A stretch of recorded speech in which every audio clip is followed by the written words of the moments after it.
बता दीजिए कि वहां हो क्या रहा था, क्योंकि कांग्रेस के नेताओं के ना अलग अलग बयान आ रहे हैं, तो डिसाइड कर लीजिए कि हो क्या रहा था, फिर उसी हिसाब से चर्चा को आगे बढ़ाएंगे।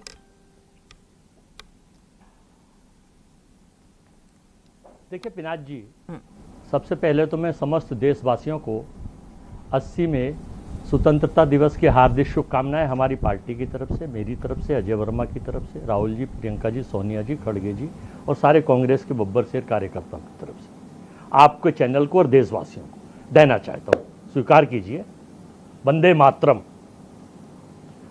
अब मैं आपको यह बताना चाहता हूं, हर चैनल की अपनी रणनीति बनाने का एक सिस्टम होता है, हर पार्टी का अपना एक सिस्टम होता है, देश की सरकार को एजेंडा बनाने का एक सिस्टम है। यह राष्ट्रीय पर्व है।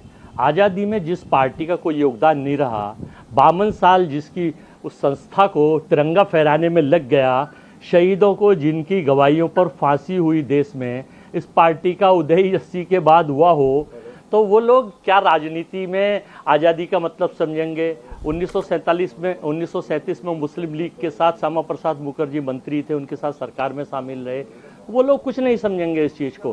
पेंशन पाते थे, उनके लोग अंग्रेजों से माफ़ी मांगते थे। तो गोरे अंग्रेज जब रहे थे इस देश में, ये हिंदुस्तान का एक आचरण है, एक सभ्यता है, एक संस्कृति है। भारत अजय जी, आज वहां क्या हुआ मैं आपसे सीधे पूछ रही हूँ, इतिहास के पन्ने नहीं, वर्तमान आज कांग्रेस दफ्तर में क्या हुआ, तस्वीरें आपके सामने हैं। जयराम रमेश जी कुछ और कह रहे हैं, पवन खेड़ा जी कुछ और कह रहे हैं, हुआ क्या था ये तो बता दीजिए। आपकी बात हुई होगी ना सब नेताओं से। मैं उसी पे बताने जा रहा हूँ, मैं उसी पे बताने जा रहा हूँ, लेकिन आप एक बात सुन लीजिए।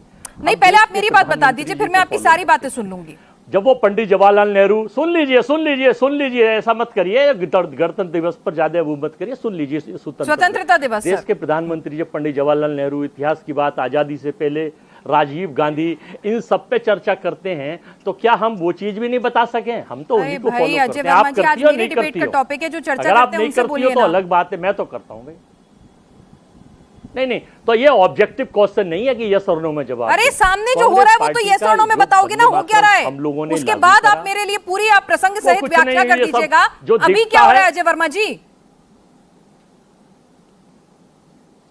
जो दिखता है वो होता नहीं है, और जो होता है वो दिखता नहीं है। अच्छा। किसी का हमारी पार्टी के समर्पण में या किसी चीज में कोई कमी नहीं है। उसको प्रस्तुतिकरण आप लोग किस तरह से करना चाहते हैं आप करते रहिए, देश की जनता सब समझती है। चलिए एक काम कीजिए, आप प्रस्तुतिकरण का मौका मैं आपको देती हूँ, तस्वीरें चलवाती हूँ। एक काम कीजिए, प्रस्तुतिकरण का पूरा मौका आज मैं आपको देती हूँ, तस्वीरें चलवाती हूँ, हाईलाइट किया हुआ है वो पोर्शन मैंने, तो आप उसकी अच्छे से व्याख्या कीजिए, उसको मैं कैसे देखूं और कैसे समझूं क्या हो रहा था वहां। मेरे सामने टीवी नहीं है, नहीं मैं तो आपको व्याख्या भी करके बता देता। अच्छा, मोबाइल पे देख लीजिए। टीवी के बैठा हुआ हूँ अन्ना, मेरे सामने टेलीप्रॉम्प्टर है। अच्छा, मैं कोशिश करता हूँ, मेरे सामने ना टेलीप्रॉम्प्टर। चलो आप ढूंढ लो, ये वाली वीडियो बहुत सर्कुलेट हो रही है, नहीं तो बीजेपी के हैंडल पे ही चले जाना। अभी थोड़ी देर जी प्रदीप जी के पास जाऊंगी तो दिखाई देंगे। अब टीवी आप नहीं देख रहे तो क्या कर सकते हैं प्रदीप जी? वो तो बीजेपी और उसका आईटी सेल तो प्रोपोगंडा के मास्टर हैं। उनका काम है पायरेट करना, उसका काम है उन हर चीजों को फैलाना जो कांग्रेस के खिलाफ जाती है। ठीक है, तो मौका मत दिया कीजिए ना प्रदीप भंडारी जी। भाई आप लोग खामखा प्रोपेगेंडा फैला रहे हैं, कोई अपमान नहीं, कुछ नहीं। कांग्रेस दिल से स्वागत करती है, सम्मान करती है। एक चेयर ही तो मांगी जा रही थी, ठीक है, बुजुर्ग लीडर हैं, धूप थी, मांग लिया तो क्या हो गया। वहां पे राष्ट्रगीत पूरा जैसा लिखा है, विधान है, उसी के हिसाब से पूरी ड्यूरेशन के साथ तमाम स्टेंजास जो हैं वो वहां पे प्ले किए गए हैं। पिनाक जी, पहले तो आपको और आपके माध्यम से देश की जनता को 88th इंडिपेंडेंस डे की बहुत बहुत शुभकामनाएं। आज भारत चौथी सबसे बड़ी अर्थव्यवस्था, प्रधानमंत्री नरेंद्र मोदी जी के नेतृत्व में तीसरी सबसे बड़ी अर्थव्यवस्था बनने जा रहा है, जिसकी बात प्रधानमंत्री नरेंद्र मोदी जी ने अपनी स्पीच में, और ये स्पीच हर देशवासी को पढ़नी चाहिए और सुननी चाहिए कि किस तरीके से भारत आगे बढ़ रहा है।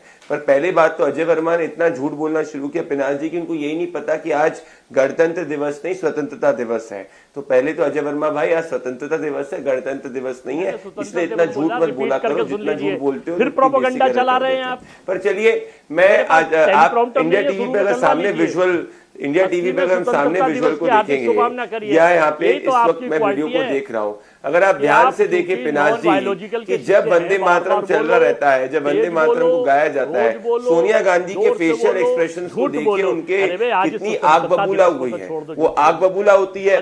राइट में राहुल गांधी सोनिया गांधी को देखते हैं, फिर सोनिया गांधी एक इशारा करती है, क्या हो रहा है, ये क्या हो रहा है? ऐसा तो हो नहीं सकता कि राहुल गांधी से कहे कि कुर्सी लेके आओ। अगर कुर्सी लाने के लिए तो किसी प्यून को या किसी वर्कर को कह सकती, तो या राहुल गांधी को बोलती हो, कैसे हिम्मत हो गई वंदे मातरम को चलाने की।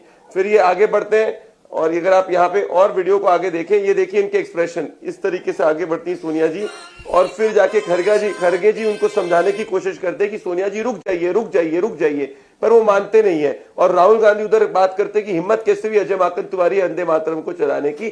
तो आज कांग्रेस को जब देशहित चुनने की बात है, तो कांग्रेस ने देशहित नहीं चुना, और यही दिमागी नक्सल मानसिकता है जिसकी बात प्रधानमंत्री मोदी जी ने करी थी। और अगर मैं इनको बेनिफिट ऑफ डाउट दे दूं पिनाज जी, तो स्वतंत्रता दिवस के 80th सेलिब्रेशन पे रेड फोर्ट पे तो पूरा वंदे मातरम रेंडिशन हुआ था।